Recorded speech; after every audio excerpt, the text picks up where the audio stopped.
Congress party ने Assam BJP unit से social media platform x पर पोस्ट की गई एक वीडियो पर सख्त नाराज़गी का इजहार करते हुए इसे अक़लियतों के ख़िलाफ़ पॉइंट ब्लैंक कत्ल की तरगीब करार दिया और इस मामले में अदालती कार्रवाई का मुतालबा किया है। ये वीडियो अब हज़फ कर दी गई है। इस वीडियो में मुबैना तौर पर असम के वज़ीर आला हेमंत बिस्वा शर्मा को राइफ़ल से निशाना लेते और 2 अफराद पर फायरिंग करते दिखाया गया था, जिनमें से एक ने टोपी पहन रखी थी और दूसरे के दाढ़ी थी। वीडियो के कैप्शन में पॉइंट ब्लैंक शॉट लिखा गया था, जिससे सोशल मीडिया पर शदीद गम गुस्से का रद्द-ओ-अमल है।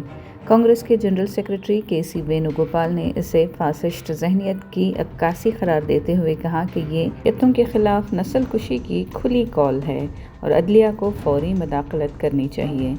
उन्होंने कहा कि वज़ीर आज़म नरेंद्र मोदी से किसी कार्रवाई की उम्मीद नहीं, इसलिए अदालतों को बग़ैर किसी नरमी के कदम उठाना होगा।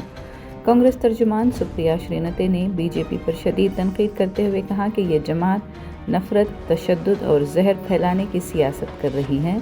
अब तो इदारों को जागना ही होगा।